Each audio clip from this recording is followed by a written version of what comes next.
এই ভ্যানটায় করে এলাম। আর এই জায়গাটার নাম প্রাচীন বুড়ি। এসে তো গেছি, নেক্সট কি করব কিছু প্ল্যান নেই, দেখা যাক। তো প্রাচীন বুড়ি যে জায়গাটায় এসছি এখন আমি, এখান থেকে কম্বোডিয়ান বর্ডার 148 কিলোমিটারের মতো দূর। আর পিছনে একটা মন্দির আছে। তো ভাবছি আজকের এখানে থেকে যাব কিনা। এখান থেকে হিচ হাইক করে এখন বর্ডারে যেতে গেলে 148 কিলোমিটার, যদিও বা লিফট পেয়ে যাই, যেতে যেতে হয়তো রাত হয়ে যাবে অনেক। তাই ভাবছি এখানে আজকে থেকে যাওয়া যায় কিনা। তো কাছাকাছি যে মন্দিরটা আছে পাশে, ওখানে গিয়ে দেখি একবার কি করা যায়। আর এটা একটা লোকাল মার্কেট আছে, এখানে সব জিনিসপত্র বিক্রি হচ্ছে, দেখাচ্ছি। এই যেমন এখানে কিছু একটা ভাজা হচ্ছে, কিছু ভাজা বিক্রি হচ্ছে এখানে। এখানেও মাংস টাংস কী সব ভেজে বিক্রি হচ্ছে। একটা গাড়ি আসছে ব্যাক গিয়ারে, গাড়িটা চলে যাক। আচ্ছা গাড়ি যাক, আমাদের রাস্তা ফাঁকা, আমরা হাঁটি। এখানেও স্ট্রিট ফুড বিভিন্ন, এখানে কি এটা ঘুরছে বোঝা যাচ্ছে না। সব কিছুই বিক্রি হচ্ছে এখানে, জুতো, মুরগি এরকম ভাবে রাখা আছে, কচ্ছপ।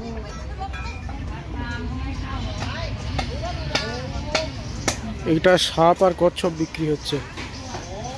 কচ্ছপের দাম জিজ্ঞেস করে দেখি। How much money, how much for the turtle? 5 okay okay 300 okay. This is for eating or this is for eating or no? Oh, what do you do with this pet and the aquarium? What are decorate?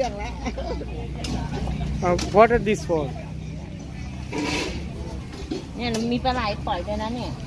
ওকে, এখানে সাপ আছে, কচ্ছপ আছে, মনে হচ্ছে এগুলো খায় না, উনি না বললেন। Okay thank you. এটা খাওয়ার জন্য নয় বোধহয়, আমি ভুল ভেবেছিলাম, খাওয়ার জন্য নয়, হয়তো অ্যাকোরিয়ামে সাজিয়ে রাখার জন্য হতে পারে, এগুলো খাওয়ার জন্য নিঃসন্দেহে। ভালো মতোই মার্কেট। আর ডিম বিক্রি হচ্ছে, ব্যাগ বিক্রি হচ্ছে এখানে, মানে খাবার দাবার থেকে শুরু করে জুতো, ব্যাগ, জল, সবজি, ফল, এমনকি তেঁতুলও বিক্রি হচ্ছে দেখা যাচ্ছে। আম, তেঁতুল, কলা, এবারে কি বলে এটা, তরমুজ, সব কিছুই বিক্রি হচ্ছে। এগুলো প্যাকেটে করে কিছু একটা রাখা আছে। আর থাইল্যান্ডে যদি তোমরা কোনো দিন আসো, তো পোড়া খাবারের গন্ধ খুব নাকে আসবে। লোকজন জিনিসপত্র খুব পুড়িয়ে খায়, যেখানে সেখানে রাস্তার পাশে মাছ বা মাংস পোড়ানো হচ্ছে, মানে গ্রিল করা হচ্ছে অ্যাকচুয়ালি, দেখতে পাবে, এবং এই গন্ধটাও নাকে আসবে।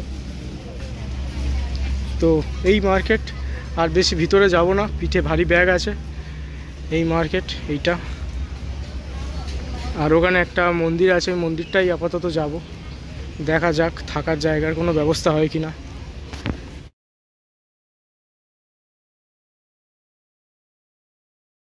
তো একটা ট্রাক আসছে, ট্রাকে হাত তুলে, ট্রাক দাঁড়ালে অনেক দূরে যাওয়া যায়, ট্রাক তো দাঁড়ালো না। আদৌ কি দাঁড়ায় ভাই? যারা হিচ হাইকিং করে কি করে করে?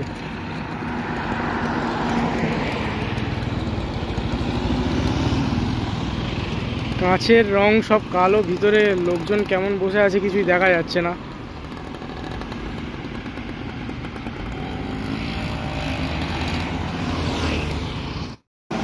বেশ কিছুক্ষণ ধরে ট্রাই করলাম, এখনও করে যাচ্ছি। এটা ধরে দাঁড়িয়ে আছি, এখন এবারে সানসেট হচ্ছে, মানে সূর্য ডুববে আর কি। এবারে পাঁচটা বাজতে যায়, সব গাড়ি এখান থেকে ঘুরছে, মানে এই যে জায়গাটা কোথায় গেল, এখান থেকে টার্ন নিচ্ছে গাড়ি। আর আমি এরকমভাবে দেখাচ্ছি, লিফট চাইছি, বেশিরভাগই রিজেক্ট করছে, মানে সবই রিজেক্ট করছে। রিজেক্ট না করলে আর এখন এখানে দাঁড়িয়ে আছি কেন? তো একজন কাকু এসে বললো ওপার থেকে বাস পাওয়া যায়, কিন্তু বাসই যদি নিতে হবে তাহলে আর এখানে দাঁড়িয়ে আছি কেন?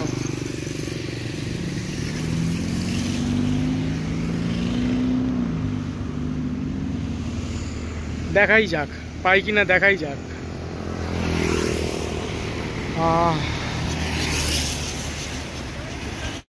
লিফট বলবো না, তবে সম্ভবত আমি ভুল দিকে ট্রাই করছিলাম। এদিকে যে জায়গাটা যেতে চাইছিলাম সেটা এদিকে নয়।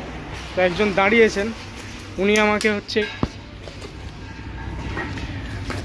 আমাকে একটা কাছাকাছি মন্দিরে ছেড়ে দেবেন, তাড়াতাড়ি যেতে হবে।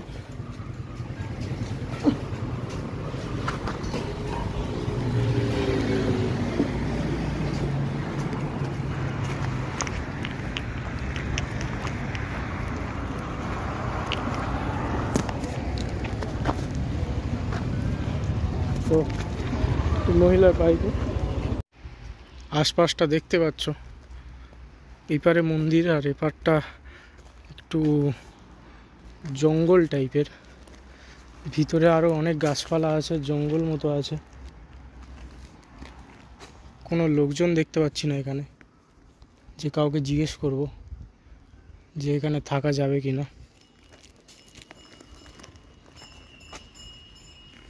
কোনো লোকজনই দেখতে পাচ্ছি না।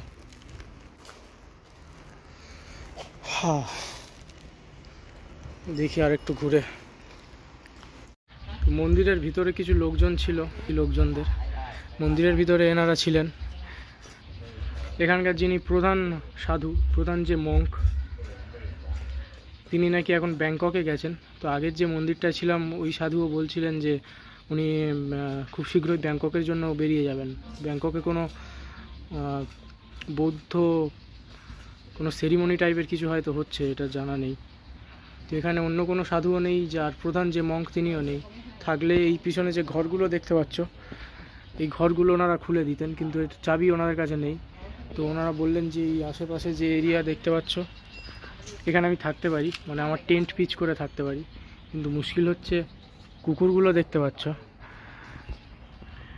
যদি কোনো কারণে রাত্রে বেরোই বা রাত্রে বেরোনোর প্রয়োজন হয়, যদি কোনো কারণে খাওয়ার জন্য বা অন্য কোনো কারণে, তো কুকুরগুলো জাস্ট তাড়া না করলেই হলো। এছাড়া জায়গাটা ভালো, টেন্ট পিচ করে আরামসে থেকে যাওয়া যাবে। কাছাকাছি কোনো দোকান বলতে এই যে মন্দিরটা আছে, মন্দিরের অপোজিটে একটা ছোট দোকান আছে বললো ওরা, ওখানে খাওয়া দাওয়া পাওয়া যেতে পারে। তাছাড়া সেই যে মার্কেটটা দেখালাম, সেই মার্কেটে গেলে সেখানে তো পাওয়া যাবে, কিন্তু সেটা এখান থেকে 2 কিলোমিটার দূরে। 2 কিলোমিটার হেঁটে তো যাওয়া আসা অনেক টাইম লাগবে। আর কাছে যে দোকানটা আছে খাওয়ার দোকান, ওটা 7টায় বন্ধ হয়ে যাবে, তার আগে খেয়ে আসতে হবে। তো আশা করছি খাওয়ার মতো জিনিসপত্র ওখানে থাকবে। ভাত থাকলে তো ভালোই, আর নুডলস থাকলে খেয়ে নেবো, আর কি করা যাবে। নুডলসও না থাকলে তাহলে মুশকিল হয়ে যাবে।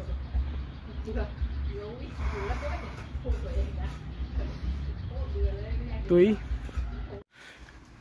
এই যে বাড়িগুলো, গাড়ির পিছনে যে বাড়িগুলো, এখানেই থাকতে বলেছিলেন। আর এইটার পিছনে এই একটা বাগান মতো আছে, গাছপালা ঘেরা একটা বাগান আছে। ভাবছি এখানেই টেন্টটা লাগিয়ে দিই। এই আমার ব্যাগ রাখা আছে এখানে, এই ঘরগুলো আছে। এখান থেকে কিছুটা ভিতরে হেঁটে গেলে এইখানে একটা জায়গা সমান মতো দেখতে পাচ্ছি। এই জায়গাটা, এই যে গাছটা আছে সেখান থেকে এই দুটো গাছের মাঝখান অবধি এই জায়গাটা বেশ সমান মতো দেখতে পাচ্ছি, পরিষ্কার মতোই মনে হচ্ছে। আর একটু পরিষ্কার করে নিলে এখানে টেন্টটা লাগানো যাবে। আর এই যে জায়গাটা, এই যে সাদা আর এইটা আর কি, এটা বাথরুম এখানে। তো বাথরুমের কাছাকাছিও থাকবো। ভেবে দেখলাম একান্ত যদি কুকুরগুলো কিছু করে বা অ্যাটাক করে বা তেড়ে আসে, কিছু না হোক অন্তত বাথরুমে গিয়ে দরজা দিয়ে দেওয়া যাবে। তো এই মুহূর্তে এই সবই মাথায় আসছে, বেশি না ভেবে এখানেই লাগিয়ে দিই টেন্টটা।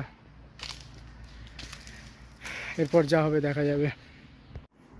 এখানে একটা বেঞ্চ মতো পড়ে আছে, বেঞ্চটা তুলি।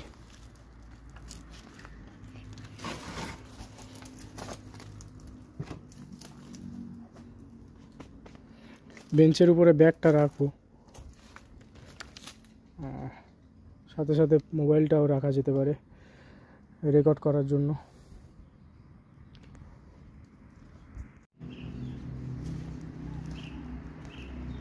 তো এই আমার টেন্ট, এগুলো টেন্টের শিক বা কি বলে এগুলো, যাই বলুক, এই মোট টেন্টের সামগ্রী। টেন্টটা এবারে পিচ করতে হবে, খাটাতে হবে, সোজা কথায় তাঁবু খাটাতে হবে। আর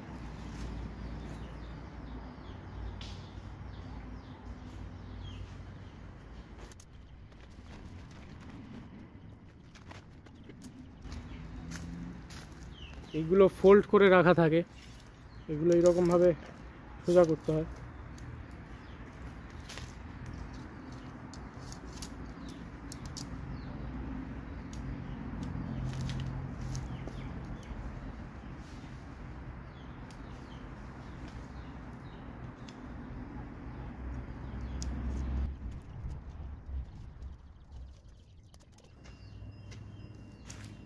ভিডিওটা রেকর্ড হচ্ছে কিনা একবার দেখে নিই,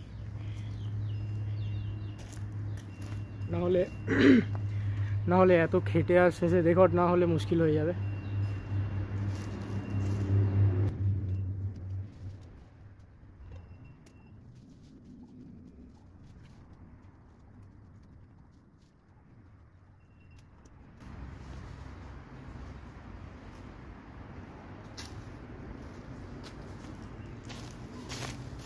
তো টেন্ট ইজ রেডি, খুব তাড়াতাড়ি লাগিয়ে দেওয়া যায় টেন্টটা। এটাই টেন্ট, এটা লাগিয়ে দিলাম। এর উপরে আর একটা রেন কভার দেওয়া যায়, সেটা আর লাগাবো না, আজকের বৃষ্টি হওয়ার কোনো সম্ভাবনা আছে বলে তো মনে হচ্ছে না। এটাই টেন্ট, চারদিক থেকে একবার ঘুরিয়ে দেখিয়ে দিই। এই আর এটা চেন,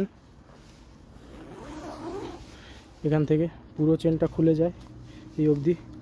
আর ভিতরে শোয়ার জায়গা। আশা করি রাতটা ভালোভাবেই কেটে যাবে, কোনো সমস্যা হবে না আশা করি। তো ওনারা খাবার দিয়ে গেছেন, তার জন্য ধন্যবাদ ওনাদেরকে, জানালাম ওনাদেরকে আর কি, ভিডিওতেও বলছি। তো তাড়াতাড়ি খাবার খেয়ে আজকে শুয়ে পড়বো, সন্ধে হয়ে গেলেই তাড়াতাড়ি খাবার খেয়ে শুয়ে পড়বো। জাস্ট সকালটা করতে হবে কোনো রকমে। আর সকালবেলা এখান থেকে হিচহাইক করে কম্বোডিয়ার বর্ডারের দিকে যাব একদম। আর কালকের একদম কোনো গাড়ি বা কোনো বাস বা ভ্যান নিলে হবে না, আজকের অলরেডি অনেক টাকা খরচ হয়ে গেছে।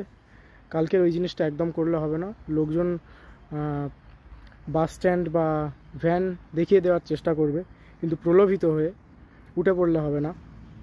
আসলে দুপুরবেলা তখন সবে খেয়েছি আর খুব রোদও ছিল, ওই জন্য বেশি ওয়েট না করে গাড়িতে উঠে পড়েছি। সামনে এসে গেছে আর উনি বললেন 80 ভাট লাগবে, দুমদাম উঠে পড়েছি। কালকের এটা করলে হবে না, কালকের ধৈর্য ধরে অপেক্ষা করতে হবে। সারাটা দিন আছে, খুব বেশি নয়, ম্যাক্সিমাম হয়তো 200 কিলোমিটার হবে এখান থেকে। রাত নামছে, সন্ধে হয়ে গেছে অলরেডি, সূর্য ডুবে গেছে।